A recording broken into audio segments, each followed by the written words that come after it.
السلام علیکم ورحمۃ اللہ۔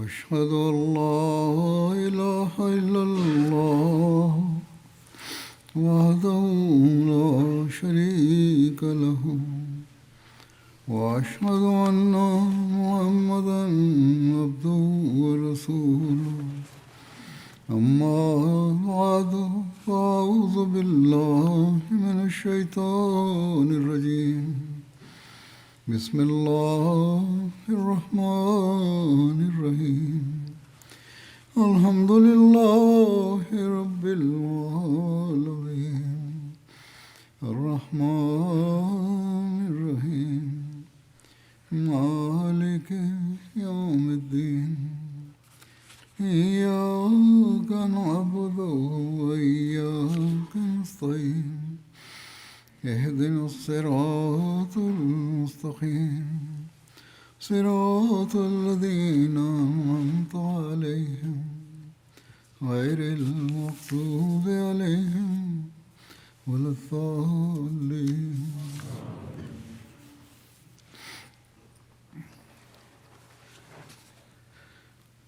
گزشتہ خطبے میں حضرت کعب بن مالک اور بعض دوسرے صحابہ کا غزوہ تبوک میں پیچھے رہ جانے اور اس پر حضرت صلی اللہ علیہ وسلم کی ناراضگی کا ذکر ہوا تھا۔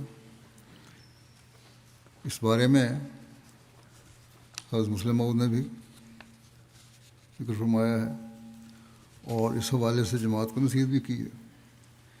آپ فرماتے ہیں کہ حدیث میں آتا ہے کہ 3 مومن بھی اس جنگ میں شامل نہ ہوئے تھے۔ ان میں سے ایک کا طویل بیان حدیث میں آتا ہے۔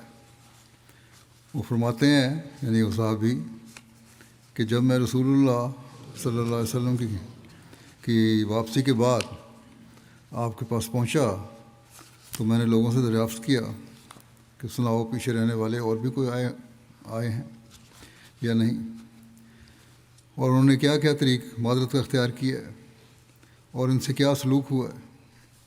انہوں نے بتایا کہ لوگ آتے ہی عذر معذرت کرتے ہیں اور کہتے ہیں کہ یا رسول اللہ صلی اللہ علیہ وسلم ہماری معافی کے لیے دعا کر دیں۔ آپ ان کے لیے دعا کر دیتے ہیں۔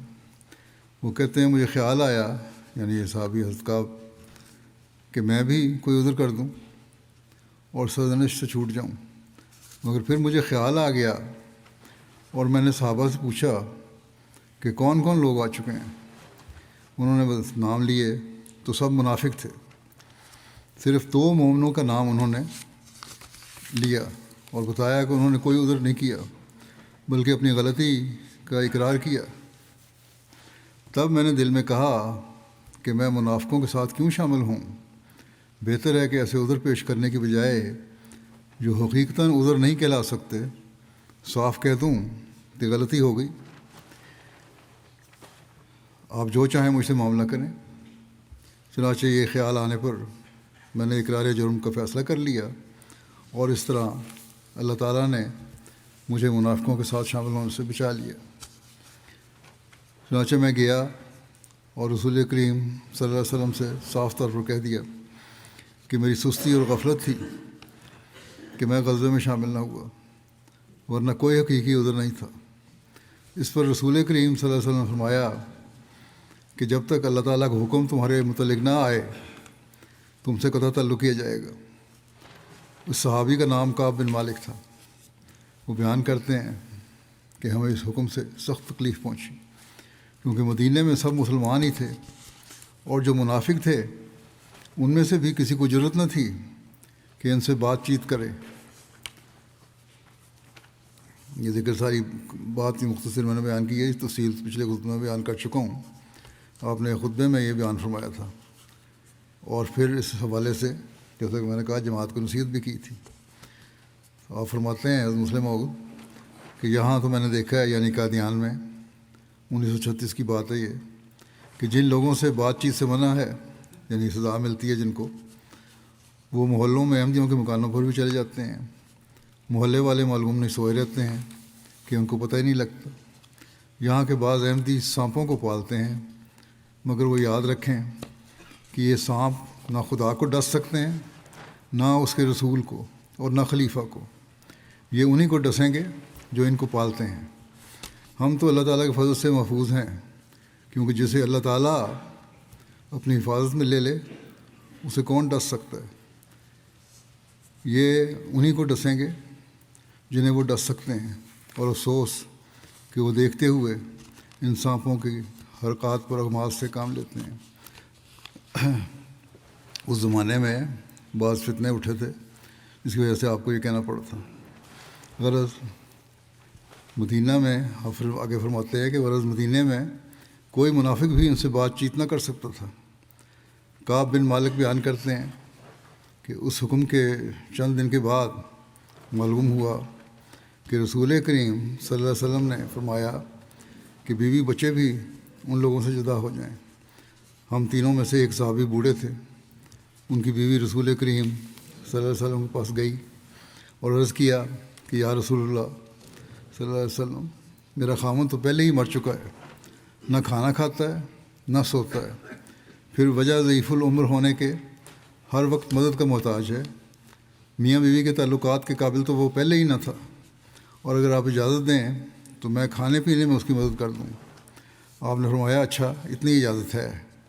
اس پر مجھے خیال آیا، حضرت کعب کہتے ہیں مجھے خیال آیا کہ میں بھی کیوں نہ اپنے لیے ایسی اجازت حاصل کرنے کا انتظام کروں، مگر پھر خیال آیا کہ وہ بوڑھا ہے، میں جوان ہوں، میرے لیے ایسا کرنا مناسب نہیں۔ اس پر میں نے بیوی سے کہا کہ تو میکے چلی جا، ایسا نہ ہو کہ میں تجھے بلاؤں اور تو جواب دے دے۔ مجھے کسی اور کے متعلق تو خیال ہی نہ تھا کہ مجھ سے بات چیت کرے۔ ہاں، رسول کریم صلی اللہ علیہ وسلم کی محبت اور شفقت کی وجہ سے یہ خیال تھا کہ میرے درد کو دیکھ کر آپ کو ضرور رحم آئے گا، اس لیے میں آپ کی مجلس میں جاتا اور زور سے السلام علیکم کہتا، اور پھر دیکھتا کہ آپ کے ہونٹ حرکت کرتے ہیں یا نہیں، مگر آپ جواب نہ دیتے، اور میں گھبراہٹ میں اٹھ کر آتا اور خیال کرتا کہ آپ کے ہونٹ ہلے ہوں گے، مگر میں دیکھ نہیں سکا۔ اس لیے اس وقت تو مجلس سے اٹھ کر چلا جاتا اور پھر لوٹ کر آ کر زور سے السلام علیکم کہہ کر پھر ہونٹوں کی طرف دیکھتا، پھر اٹھ کر آتا، پھر جاتا، مگر آپ جواب نہ دیتے۔ ہاں، کنکھیوں سے کبھی کبھی میری طرف دیکھ لیتے۔ وہ کہتے ہیں کہ جب بہت دن گزر گئے تو میں اپنے چچیرے بھائی کے پاس، جن کے ساتھ میں ہمیشہ کھاتا پیتا اور رہتا سہتا تھا، گیا۔ وہ اپنے باغ میں کام کر رہا تھا۔ میں نے اسے کہا کہ اے بھائی، تو میرا محرم راز ہے، ہم دونوں ہمیشہ اکٹھے رہے ہیں اور ہماری کوئی بات ایک دوسرے سے پوشیدہ نہیں ہے۔ تجھے خوب معلوم ہے کہ میں مخلص مسلمان ہوں اور نفاق کی کوئی رگ مجھ میں نہیں۔ میں آج گھبراہٹ میں تجھ سے پوچھنے آیا ہوں کہ بتاؤ کیا میں منافق ہوں؟ مگر اس نے کوئی جواب نہ دیا اور صرف آسمان کی طرف نظر اٹھا کر دیکھا، جس سے اس کا مطلب یہ تھا کہ خدا اور اس کا رسول ہی بہتر جانتے ہیں۔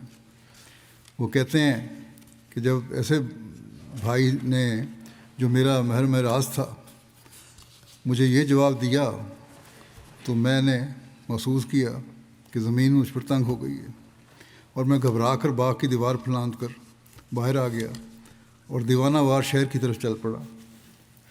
جب شہر کے پاس پہنچا تو ایک شخص میرے قریب آیا اور پوچھا کہ کیا تو فلاں شخص ہے؟ میں نے کہا ہاں۔ تو اس نے مجھے ایک خط دیا کہ یہ فلاں بادشاہ نے بھیجا ہے۔ یہ ایک عرب کا عیسائی بادشاہ تھا جو رومی حکومت کے ماتحت تھا۔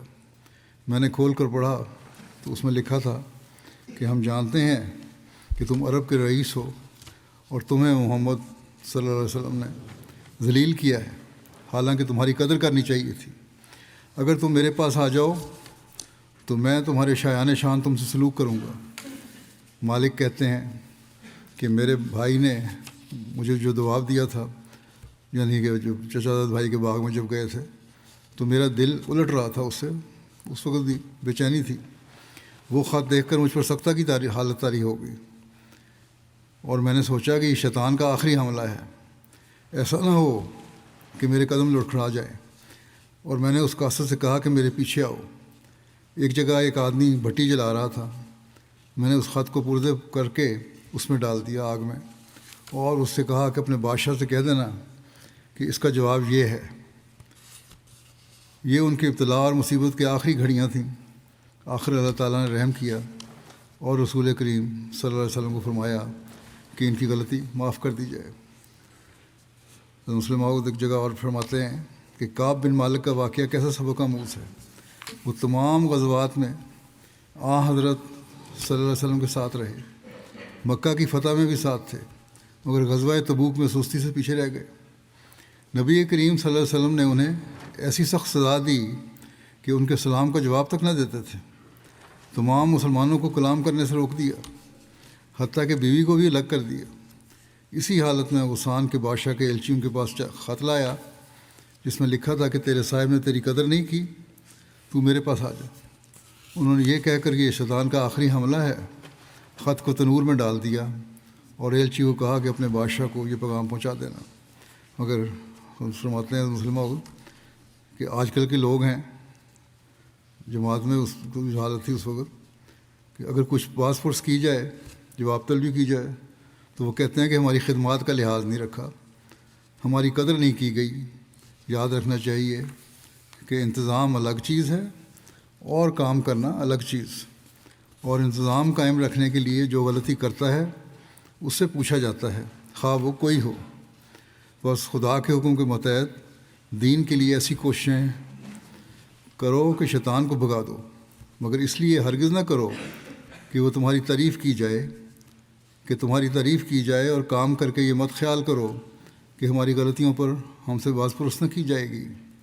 پھر خدا پر احسان مت جتاؤ، منع و عزا سے کام نہ لو۔ تمام ذرائع سے اسلام کی خدمت کرو، احسان نہ جتاؤ بلکہ خدمت کرو۔ یہ جذبہ ہونا چاہیے اللہ کو راضی کرنے کا۔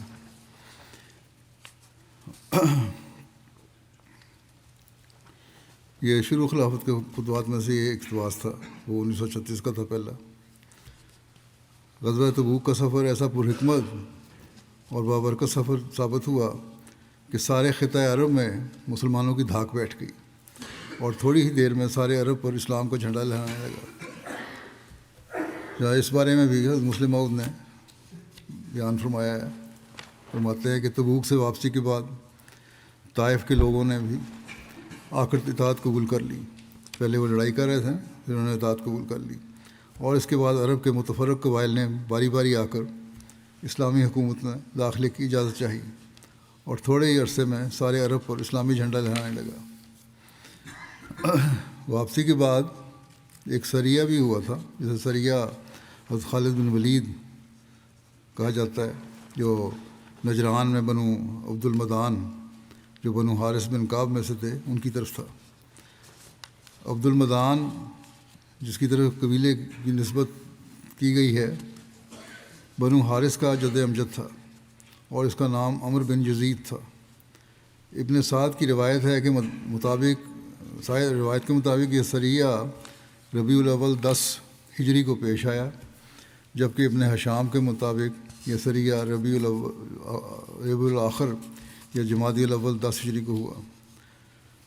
سیرت النبی خاتم النبیین میں حضرت مرزا بشیر احمد صاحب نے بعض خالد میں ولید و طرف ججران کی تاریخ ربیع الاول 10 ہجری بیان کی ہے۔ بہرحال اس کی تفصیل کچھ یوں اس طرح ہے کہ آپ نے حضرت خالد کو حکم دیا کہ لڑنے سے پہلے 3 بار ان کو دعوت اسلام دینا، جن کی طرف بھیجا گیا تھا سریہ۔ اگر وہ قبول کریں تو بہتر ہے، ورنہ پھر جنگ کرنا۔ یعنی اگر جنگ کی کوشش کریں تو تم پھر بھی 3 دفعہ ان کو اسلام کی تعلیم کی دعوت دینا، اگر پھر بھی جنگ کرنا چاہیں تو پھر ٹھیک ہے، جنگ کرو ان سے۔ چنانچہ حضرت خالد نے ایسا ہی کیا، اور یہ سب لوگ مسلمان ہو گئے۔ چنانچہ حضرت خالد نے ان میں قیام کر لیا، یعنی تبلیغ کی، صرف جنگ نہیں ہوئی، اور وہ مسلمان ہو گئے۔ حضرت خالد نے ان میں قیام کر لیا اور ان کو اسلام، کتاب اللہ اور نبی اکرم صلی اللہ علیہ وسلم کی سنت کی تعلیم دینی شروع کی، اور یہی حضور صلی اللہ علیہ وسلم نے حضرت خالد کو حکم دیا تھا۔ اس کے بعد حضرت خالد نے ایک خط حضور صلی اللہ علیہ وسلم کی خدمت میں روانہ کیا، حضرت محمد رسول اللہ صلی اللہ علیہ وسلم کی، اور اس میں روانہ کیا، اس لیے لکھا کہ حضرت محمد رسول خدا صلی اللہ علیہ وسلم کی خدمت میں خالد بن ولید کی طرف سے السلام علیکہ یا رسول اللہ و رحمۃ اللہ وبرکاتہ، میں اس خدا کی حمد کرتا ہوں جس کے سوا کوئی معبود نہیں، اما بعد، یا رسول اللہ، اللہ تعالیٰ آپ پر رحمت نازل فرمائے، آپ صلی اللہ علیہ وسلم نے مجھے بنو حارث کی طرف بھیجا تھا اور مجھے حکم دیا تھا کہ میں 3 روز تک ان کو اسلام کی طرف دعوت دوں، پھر اگر وہ اسلام قبول کریں تو میں ان میں رہ کر ان کو احکام اسلام، قرآن کریم اور سنت رسول سکھاؤں، اور اگر وہ اسلام قبول نہ کریں تو میں ان سے جنگ کروں۔ بعض باتیں تفصیل میں بیان نہیں ہوتی، یہ دوسری جگہ بعض والوں سے مل جاتی ہیں، لیکن اسلام کی تعلیم یہ نہیں ہے کہ زبردستی اسلام قبول کروایا جائے۔ یہی مطلب تھا کہ کوئی معاہدہ نہ کریں اگر، یا پھر بھی جنگ کریں تو پھر ان سے جنگ کرو، تو میں اجازت ہے، لیکن پھر بس کہتے ہیں کہ ان کے پاس آیا اور آپ کے ارشاد کے مطابق 3 روز تک ان کو دعوت اسلام کی، اور سواروں کو ان کے پاس بھیجا کہ اے بنو حارث، اسلام قبول کر لو، سلامت رہو گے۔ بس لوگوں نے اسلام قبول کر لیا اور جنگ سے بعد رہے، تبلیغ کی تو اسلام قبول کر لیا۔ اس فکرے سے بھی یہ بڑا واضح ہو جاتا ہے کہ وہ جنگ سے بعد رہے، کہ انہوں نے پہل نہیں کی جنگ میں، جو مخالف نے نہیں کی، یہ بھی جنگ کرنے نہیں گئے تھے، تبلیغ کرنے گئے تھے، وہ کی۔ پھر لکھتے ہیں کہ اب میں ان میں مقیم ہوں اور دین کے اوامر و نواہی اور احکامات ان کو بتلا رہا ہوں، آئندہ جو حکم آپ صلی اللہ علیہ وسلم کی جانب سے صادر ہوگا اس کے موافق عمل کروں گا۔ والسلام علیکہ یا رسول اللہ و رحمتہ وبرکاتہ۔ حضور صلی اللہ علیہ وسلم نے حضرت خالد کے اس خط کے جواب میں فرمایا، بسم اللہ الرحمن الرحیم، محمد رسول خدا صلی اللہ علیہ وسلم کی طرف سے خالد بن ولید کو سلام۔ میں اس خدا کی تعریف کرتا ہوں جس کے سوا کوئی معبود نہیں، اما بعد، تمہارا خط ما قاصد ہمارے پاس پہنچا اور معلوم ہوا کہ بنو حارث نے اسلام قبول کر لیا ہے اور جنگ سے پہلے لا الہ الا اللہ محمد رسول اللہ کی گواہی دی، اور یہ خدا کی ہدایت ہے جو اس نے ان کے شامل حال فرمائی۔ بس تم ان کو ثواب الہی کی خوشخبری پہنچاؤ اور عذاب الہی سے خوف دلاؤ، اور خود ان کے چند لوگوں کو اپنے ساتھ لے کر ہمارے پاس حاضر ہو جاؤ۔ والسلام علیکہ ورحمۃ اللہ وبرکاتہ۔ حضرت خالد نے اس فرمان کو دیکھ کر بنو حارث کے چند افراد کو ساتھ لے کر رسول اللہ صلی اللہ علیہ وسلم کی خدمت میں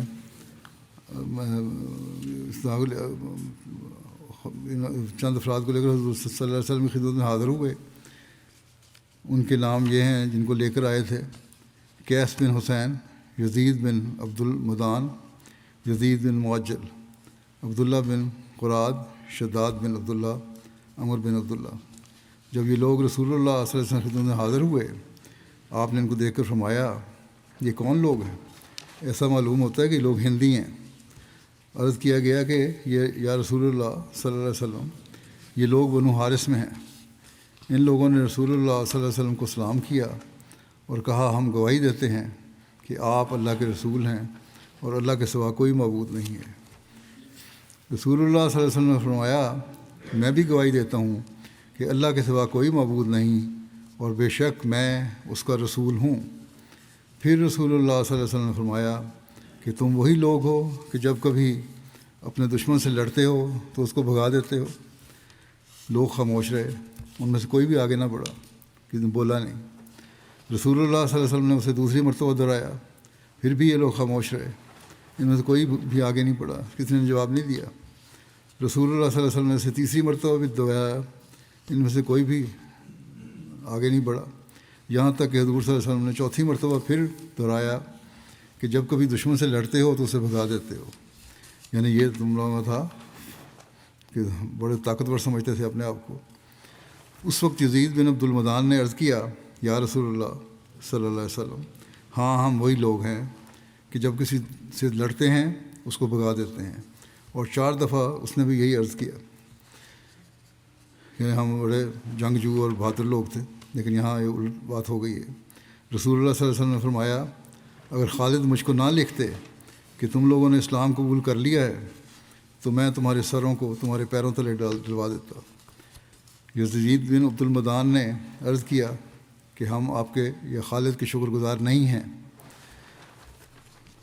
میں نے اسلام قبول کیا تھا تو کہتا ہم آپ کے شکر گزار نہیں ہیں. رسول اللہ صلی اللہ علیہ وسلم فرمایا پھر کس کے شکر گزار ہو؟ انہوں نے عرض کیا یا رسول اللہ ہم خدا کے شکر گزار ہیں جس نے ہم کو آپ کے ذریعے ہدایت دی. بڑا اچھا جواب دیا اس نے بھی. رسول اللہ صلی اللہ علیہ وسلم فرمایا تم سچ کہتے ہو. پھر فرمایا یہ بتاؤ کہ تم لوگ کس سبب سے زمانہ جاہلیت میں اپنے مخالف پر غالب ہوتے تھے؟ تب انہوں نے عرض کیا کہ یا رسول اللہ صلی اللہ علیہ وسلم ہم اکٹھے ہو کر دشمن سے لڑتے تھے. یہ سمجھتے تھے کہ ہم ایک ہو کر لڑیں گے اس لیے ہمیں بہرحال فتح ہوگی اور ہم پہ کوئی فتح نہیں پا سکتا. جب اسلام آیا اور اسلام نے سب قبائل کو ایک کر دیا اور مختلف قبائل بھی ایک جان ہو گئے تو اب ان کو سمجھ آئی کہ یہ لوگ بھی اکٹھے ہیں اور بہتری اسی میں ہے کہ ہم ان سے جنگ نہ کریں، بلکہ نہ صرف جنگ نہ کریں بلکہ اسلام بھی قبول کر لیں کیونکہ یہی سچا مذہب ہے.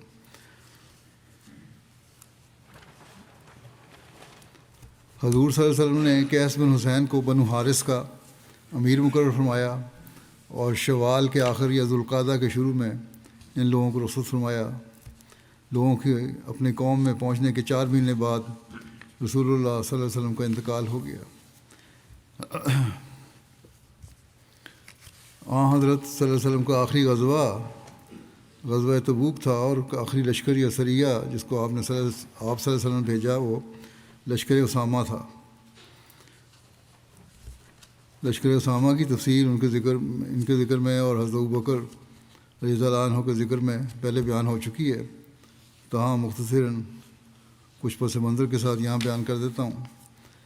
بخاری کی روایت ہے، حضرت انس بن مالک سے روایت ہے کہ نبی کریم صلی اللہ علیہ وسلم نے لوگوں کو حضرت زید اور حضرت جعفر اور حضرت عبداللہ بن رواحہ کی موت کی خبر دی، بیشتر اس کے کہ لوگوں کے پاس ان سے متعلق کوئی خبر آئی.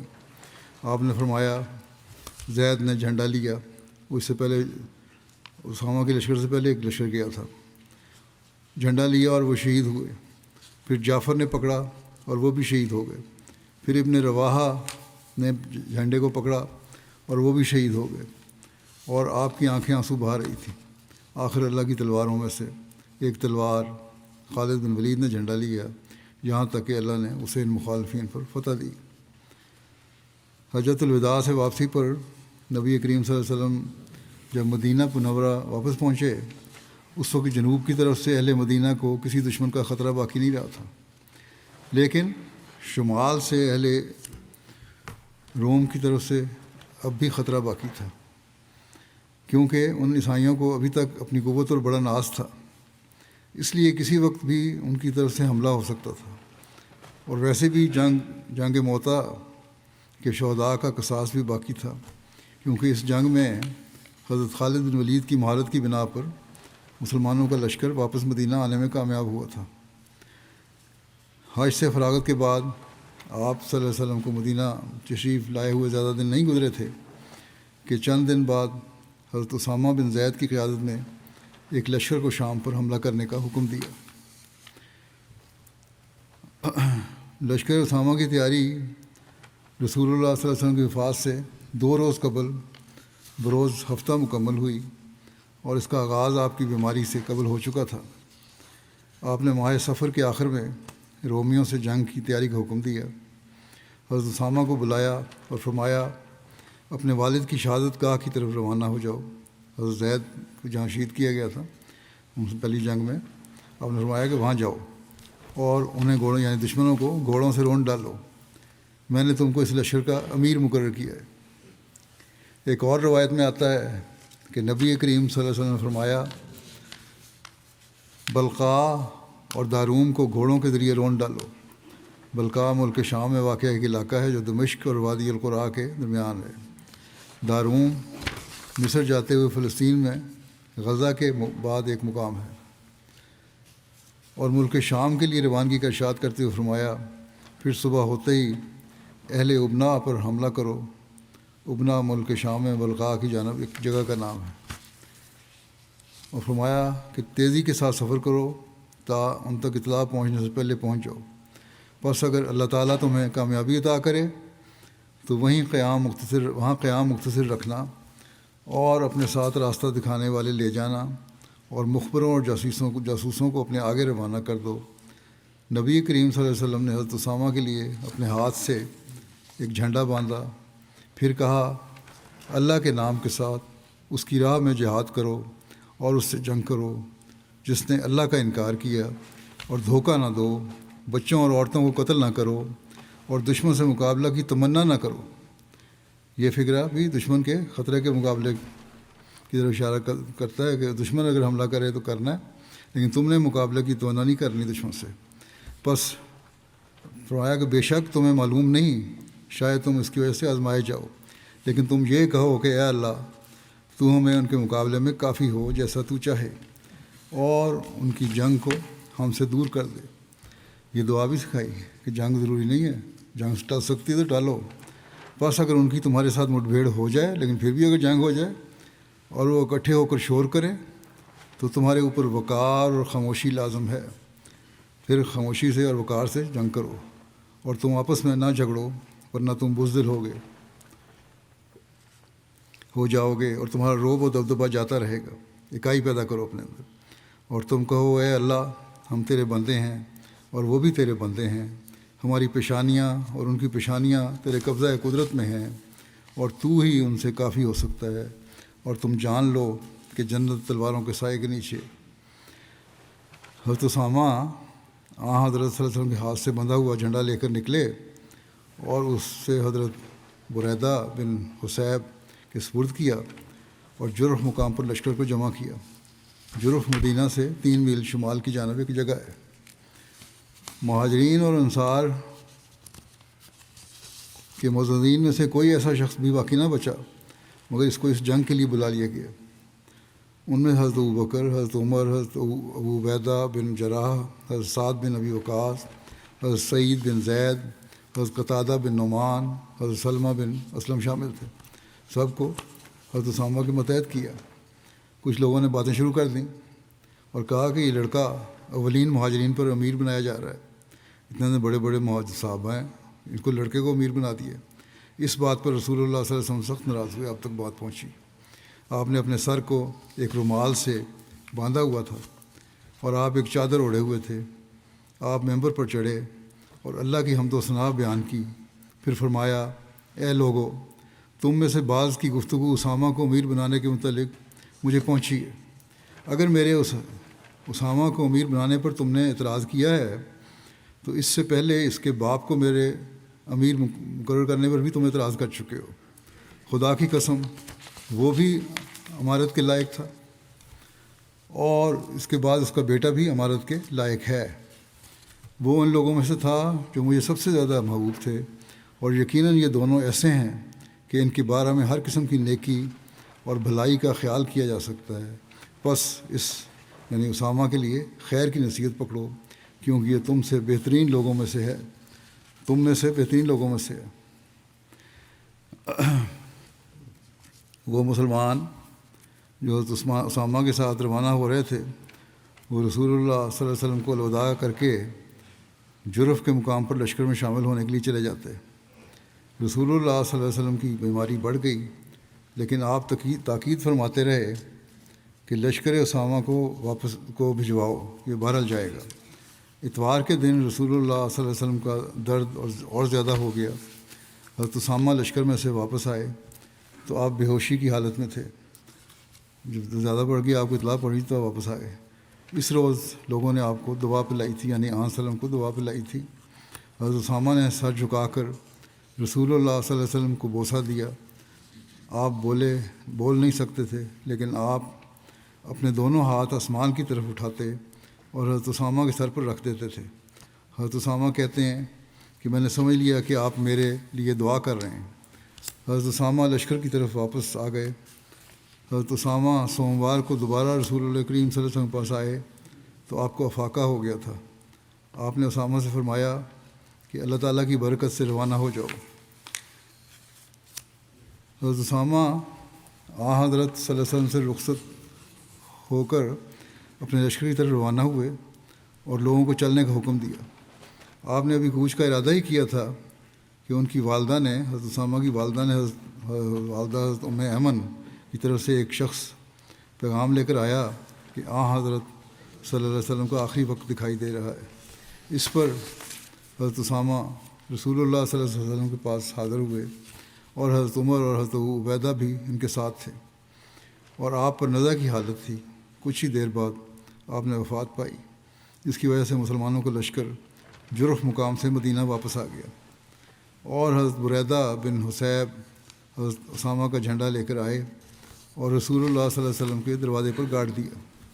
ایک روایت کے مطابق جب حضرت اسامہ کا لشکر ذو خشب میں تھا تو رسول اللہ صلی اللہ علیہ وسلم کی وفات ہو گئی تھی۔ ذو خشب بھی مدینہ سے ایک رات کی مسافت پر واقع ہے، شام کے راستے پر، یہ وادی ہے، لیکن باہر علی لوگ واپس آئے۔ جب حضرت ابوبکر کی بیعت کر لی گئی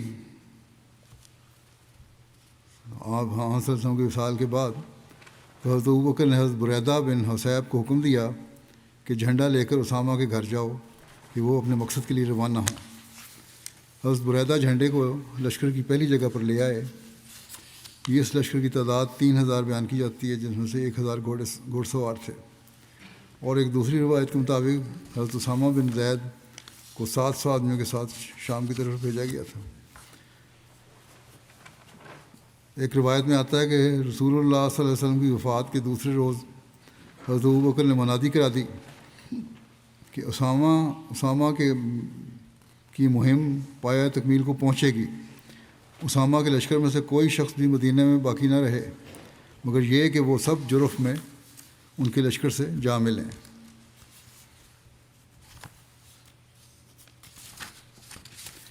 حضرت مسلم موعود بیان فرماتے ہیں کہ جب رسول کریم صلی اللہ علیہ وسلم وفات پا گئے تو سارا عرب مرتد ہو گیا، اور حضرت عمر اور حضرت علی جیسے بہادر انسان بھی اس فتنے کو دیکھ کر گھبرا گئے۔ رسول کریم صلی اللہ علیہ وسلم نے اپنی وفات کے قریب ایک لشکر رومی علاقے پر حملہ کرنے کے لیے تیار کیا تھا اور حضرت اسامہ کو اس کا افسر مقرر کیا تھا۔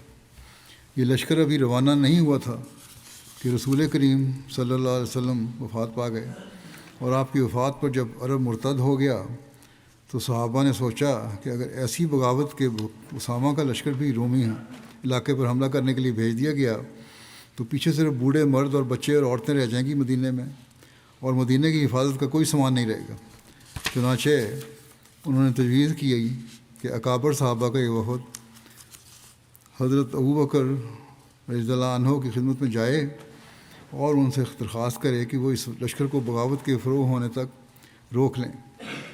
چنانچہ حضرت عمر اور دوسرے بڑے بڑے صحابہ آپ کی خدمت میں حاضر ہوئے اور انہوں نے یہ درخواست پیش کی کہ بغاوت کے ختم ہونے تک اس کو روکا جائے۔ حضرت ابوبکر نے جب یہ بات سنی تو انہوں نے نہایت غصے سے اس وفد کو یہ جواب دیا کہ کیا تم یہ چاہتے ہو کہ رسول کریم صلی اللہ علیہ وسلم کی وفات کے بعد ابو قحافہ کا بیٹا یعنی حضرت ابوبکر سب سے پہلا کام یہ کرے کہ جس لشکر کو رسول کریم صلی اللہ علیہ وسلم نے روانہ کرنے کا حکم دیا تھا اسے روک لے؟ پھر آپ نے فرمایا خدا کی قسم اگر دشمن کی فوجیں مدینہ میں گھس آئیں اور کتے مسلمان عورتوں کی لاشیں گھسیٹتے پھریں تب بھی میں اس لشکر کو نہیں روکوں گا جس کو روانہ کرنے کا رسول کریم صلی اللہ علیہ وسلم نے فیصلہ فرمایا تھا۔ یہ جرأت اور دلیری حضرت ابوبکر میں اسی وجہ سے پیدا ہوئی کہ خدا نے یہ فرمایا کہ محمد الرسول اللہ والذین معہ اشداء علی الکفار، جس طرح بجلی کے ساتھ معمولی تار بھی مل جائے تو اس میں عظیم الشان طاقت پیدا ہو جاتی ہے، اسی طرح محمد رسول اللہ صلی اللہ علیہ وسلم کے تعلق کے نتیجے میں آپ کے ماننے والے بھی اشداء علی الکفار کے مصداق بن گئے۔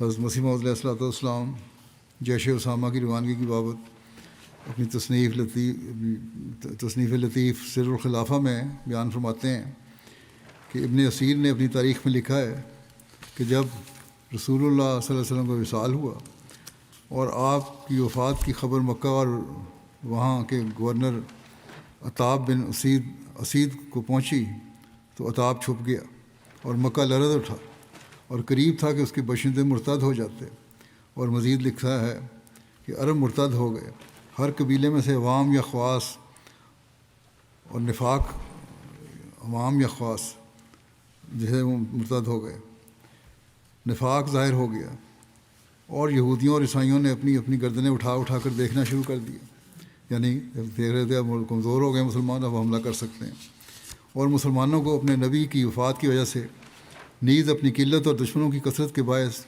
ایسی حالت ہو گئی جیسی بارش والی راتیں بھیڑ بکریوں کی ہوتی ہے، یعنی بھیگی ہوتی ہیں، ہلنے جلنے کے قابل نہیں ہوتی ہیں۔ اس پر لوگوں نے ابو بکر سے کہا کہ لوگ صرف اسامہ کے لشکر کو ہی مسلمانوں کا لشکر سمجھتے ہیں، اور جیسا کہ آپ دیکھ رہے ہیں عربوں نے آپ سے بغاوت کر دی ہے، بس مناسب نہیں کہ آپ مسلمانوں کی اس جماعت کو اپنے سے الگ کریں۔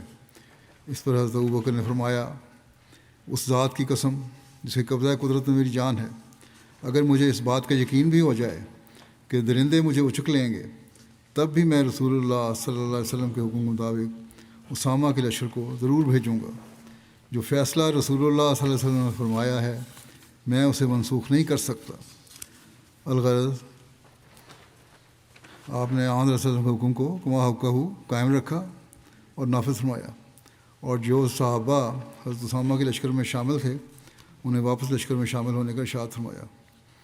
آپ نے فرمایا کہ ہر وہ شخص جو پہلے اسامہ کے لشکر میں شامل تھا اور اسے رسول اللہ صلی اللہ علیہ وسلم اس میں شامل ہونے کا ارشاد اسے رسول اللہ صلی اللہ علیہ وسلم نے اس میں شامل ہونے کا ارشاد فرمایا تھا، وہ ہرگز پیچھے نہ رہے، اور نہ ہی میں اسے پیچھے رہنے کی اجازت دوں گا۔ اسے خواہ پیدل بھی جانا پڑے وہ ضرور ساتھ جائے گا، تو کوئی ایک بھی اس سے پیچھے نہ رہا، یعنی سب چل پڑے۔ بہرحال حضرت ابوبکر کا اس لشکر کو روانہ کرنے کے بارے میں لکھا ہے کہ جب حضرت ابوبکر کے حکم کے مطابق جیش اسامہ جرف کے مقام پر اکٹھا ہو گیا تو حضرت ابوبکر وہاں خود تشریف لے گئے، اور آپ نے وہاں جا کر لشکر کا جائزہ لیا اور اس کو ترتیب دی۔ اس بارے میں یہ بھی ذکر ملتا ہے کہ حضرت ابوبکر نے حضرت اسامہ سے کہا کہ اگر آپ مناسب سمجھیں تو حضرت عمر کو میرے کاموں میں معاونت کے لیے چھوڑ دیں، کیونکہ اس میں حضرت عمر بھی شامل تھے لشکر میں، تو حضرت اسامہ نے اجازت دے دی۔ اس واقعے کے بعد حضرت عمر جب بھی حضرت اسامہ سے ملتے، یہاں تک خلیفہ منتخب ہونے کے بعد بھی، تو آپ کو مخاطب ہو کر کہتے تھے السلام علیکم یا ایھا الامیر، کہ اے امیر السلام علیکم، اور اس کے جواب میں اسامہ بھی کہتے غفر اللہ لک۔ حضرت ابوبکر نے حضرت اسامہ کو اپنی ہدایت کے ساتھ یہ بھی فرمایا کہ رسول اللہ صلی اللہ علیہ وسلم نے جو تمہیں کرنے کا حکم دیا ہے وہ سب کچھ کرنا، رسول اللہ صلی اللہ علیہ وسلم کے احکام کی بجا آوری میں کسی قسم کی کوتاہی نہ کرنا۔ جنگ کی تفصیل تو پہلے بیان ہو چکی ہے، اسے میں چھوڑتا ہوں۔ یہ لشکر جیسا کہ آن صلی اللہ علیہ وسلم نے فرمایا تھا، آپ کامیاب ہو کر واپس آیا، دشمن تو یا قتل ہوا یا قیدی بن گیا۔ اس جنگ میں کسی مسلمان کا بھی کوئی جانی نقصان نہیں ہوا۔ روایات کے مطابق یہ لشکر 40 سے لے کر 70 روز تک باہر رہنے کے بعد مدینہ واپس پہنچا تھا۔ حضرت صلی اللہ علیہ وسلم سے حضرت ابوبکر کی محبت تھی کہ اسامہ کے جس جھنڈے کو حضرت صلی اللہ علیہ وسلم نے خود اپنے ہاتھ سے گرہ لگائی تھی، اور حضرت ابوبکر نے فرمایا تھا کہ یہ کیسے ہو سکتا ہے کہ ابن ابو قحافہ اس جھنڈے کی گرہ کھول دے جو نبی اکرم صلی اللہ علیہ وسلم نے خود اپنے ہاتھ سے لگائی ہے۔ چنانچہ لشکر اسامہ کی واپسی پر اس جھنڈے کی گرہ نہ کھولی گئی، اور وہ جھنڈا بعد میں بھی حضرت اسامہ کے گھر میں ہی رہا یہاں تک کہ حضرت اسامہ کی وفات ہو گئی۔ اللہم صلی علی محمد و آل محمد۔ یہ ختم ہوا یہ جنگ غزوات کا آئندہ سیرت کے کچھ اور پہلو دیکھنے ہوں گے انشاءاللہ دیکھوں گا. اس وقت میں 2 مرحومین کا ذکر بھی کرنا چاہتا ہوں اور جنازہ پڑھاؤں گا بعد میں انشاءاللہ. مکرم عزیز الرحمٰن خالد صاحب مربی سلسلہ یہ گزشتہ دنوں 79 سال کی عمر میں امریکہ میں وفات پا گئے. انا للہ و انا الیہ راجعون. مرحوم کے نانا حضرت میاں رنگ علی صاحب رضی اللہ عنہ صحابی حضرت مسیح علیہ الصلوۃ والسلام تھے. آپ کے عزیز الرحمٰن خالد صاحب کے جامعہ میں داخل ہونے کا واقعہ بھی کچھ اس طرح ہے. کہتے ہیں کہ جب میں 7ویں کلاس میں تھا تو ایک روز تعلیم الاسلام ہائی اسکول میں اسمبلی میں حضرت مولانا قاضی محمد نذیر صاحب تشریف لائے اور وقف زندگی کی ضرورت اور اہمیت پر لیکچر دیا. اس پر بہت سے طلباء پر اس لیکچر کا بہت اثر ہوا. جب لیکچر ختم ہوا تو مرحوم کو زندگی وقف کرنے کا جذبہ ابھرا اور وہ سیدھے جامعہ میں گئے. وہاں مختصر انٹرویو کے بعد 1960 میں جامعہ میں ان کو داخلہ مل گیا اور 1969 میں جامعہ سے شاید کی ڈگری انہوں نے حاصل کی. جامعہ پاس کرنے کے بعد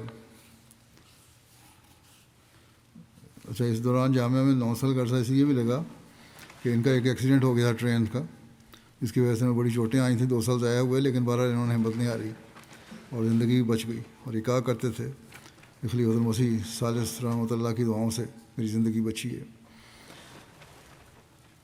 ان کے بعد مبلغ بننے کے بعد Sierra Leone, Nigeria, Ghana, Tanzania, Zanzibar بیرونی ملکوں میں رہے. پاکستان میں مختلف جگہوں پہ مربی کے طور پر خدمات انجام لیتے رہے. اس کے بعد واپس آنے کے بعد یہ تاریخ جدید وکالت اشاعت ربا میں خدمت کی توفیق پاتے رہے. ان کے نواسے ہیں حمزہ عبید اللہ، یہ مربی ہیں جامعہ سے فارغ ہوئے. کہتے ہیں کہ بتایا کرتے تھے عزیز الرحمٰن صاحب کہ افریقہ میں ایسا وقت بھی آتا تھا کہ چاول ابال کر اس پر نمک چھڑک کر کھا لیا کرتا تھا اور کوئی سالن وغیرہ کھانے کی چیز نہیں ہوتی تھی. اور بعض دفعہ ایسے دن بھی ہوتے تھے جو معمولی غذا بھی میسر نہیں ہوتی تھی، ابلے ہوئے چاول بھی میسر نہیں ہوتے تھے اور بعض دفعہ بھوکا رہنا پڑتا تھا کئی دن. تو یہ ابتدائی مربیان مبلغین کے کام تھے جو آج کل کے مربیان مبلغین کو ان کو اپنے سامنے رکھنا چاہیے. انیس الرحمٰن انس ہیں ان کے بیٹے ہیں. کہتے ہیں کہ کبھی بھی کھانے کو ضائع نہیں ہونے دیتے تھے. جلسے کے موقع پہ بھی بہت دفعہ ایسا ہوا کہ کھانے میں پلیٹ میں ڈلوانے کے بجائے میزوں پر روٹی کے بچے ہوئے ٹکڑے تھے وہی کھا لیتے. کہتے کہ حضرت مسیح علیہ السلام کہ اگر یہ روٹی کے ٹکڑے کھا سکتے ہیں تو ہم کیوں نہیں کھا سکتے.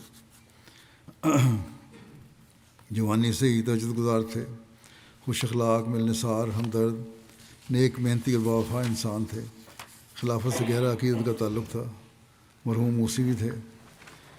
میرے ساتھ گانا میں بھی جب میں رہا ہوں وہاں رہے ہیں. یہ بڑی وفا سے، بڑی محنت سے، بڑی سادگی سے انہوں نے کام کیا، بے نفس ہو کے کام کیا. ان کے 2 بیٹے اور 3 بیٹیاں ہیں. کثیر تعداد میں پوتے پوتیاں نواسے نواسیاں ہیں. اللہ تعالیٰ مرحوم سے مغفرت و رحم کو سلوک فرمائے، درجات بلند کرے.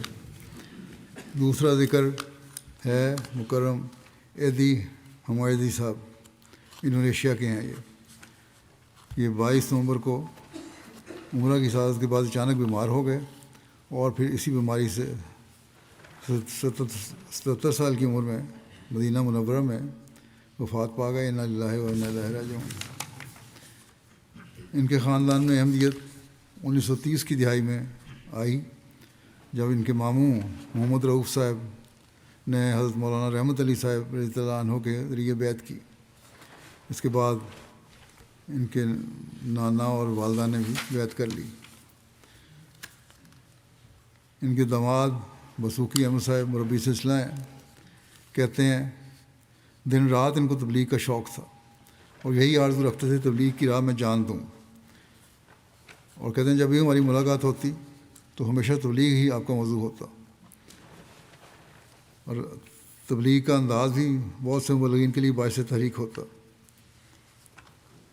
ان کی بیٹیاں بھی لکھتی ہیں کہ اذان سے پہلے مسجد چلے جاتے اور ذکر الہی میں بیٹھے وقت گزارتے، روزانہ قرآن کریم کی تلاوت کرتے، ترجمہ و تفسیر پڑھتے، تبلیغ کے لیے ضروری آیات پر نشان لگاتے، کبھی تہجد کی نماز ترک نہیں کی، 76 سال کی عمر میں بھی تبلیغ کے لیے موٹر سائیکل پر سفر کرتے، اور بچوں سے کہا کرتے تھے کہ مال کی قربانی میں کمی نہ کرو، یہ اللہ کا حق ہے، حت المقتور زیادہ سے زیادہ قربانی کرو، اور خبردار جماعت کے مال میں سے ایک پیسہ بھی استعمال نہ کرو، اس کا حساب دینا پڑے گا۔ عمرہ کے دوران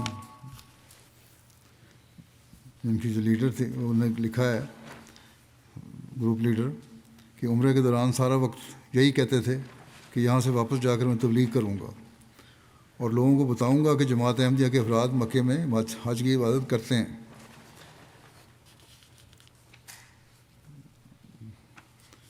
ڈاکٹر نے وہاں ان کو دیکھا جو بیمار ہوئے ہیں، تو اس نے خدا وفات بھی ہوئی، تو کہتے ہیں ان کو کہنے لگا ڈاکٹر خدا تعالیٰ کو ان کی نیکیاں پسند آ گئی ہیں جو جنت البقیع میں دفین کی سعادت ملی، وہاں وفات ہوئی، تو وہاں ان کی دفین بھی وہیں ہوئی جنت البقیع میں۔ اور یہ ہمارے پاکستان میں احمدی اپنے احمدیوں کو قبرستان میں دفنانے نہیں دیتے، اور جو قریب کسی دوسرے مسلمان کی قبر ہو تو کہتے ہیں اس کے قریب نہیں آنا، اور ان کو اللہ تعالیٰ نے موقع دیا کہ جنت البقیع میں دفن ہوئے، اب جا کے وہاں سے بھی ان کی قبر اٹھوائیں، لیکن اتنی طاقت کہاں ہے ان میں، خود اپنے انجام کو پہنچنے والے ہیں اب انشاءاللہ یہ مولوی۔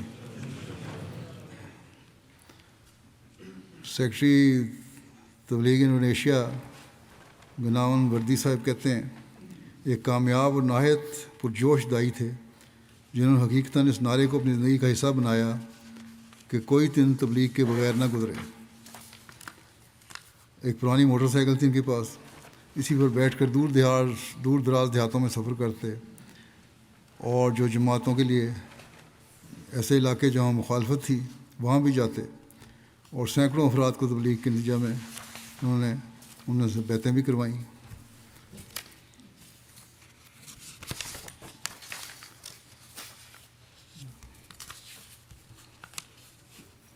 خلافت سے کہتے ہیں بہت زیادہ تعلق تھا، محبت تھی، پیار تھا، اللہ کے فضل سے موسی تھے، عثمان خان میں 4 بیٹیاں اور 10 نواسے شامل ہیں، جیسے بتایا ان کے ایک بیٹے مربی بھی ہیں، داماد مربی ہیں۔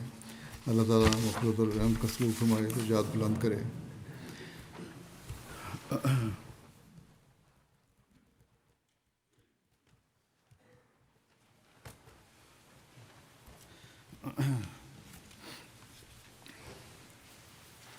الحمد للہ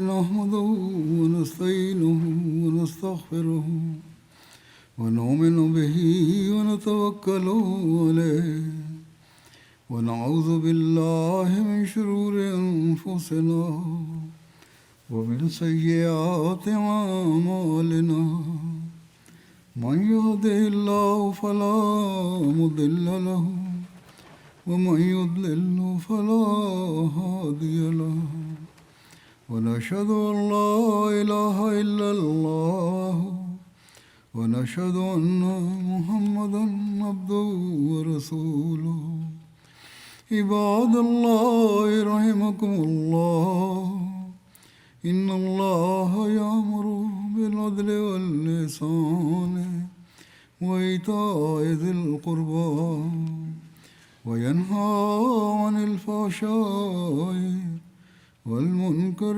والبغي يعظكم لعلكم تذكرون اذكروا الله يذكركم وادعوه يستجب لكم ولذكر الله أكبر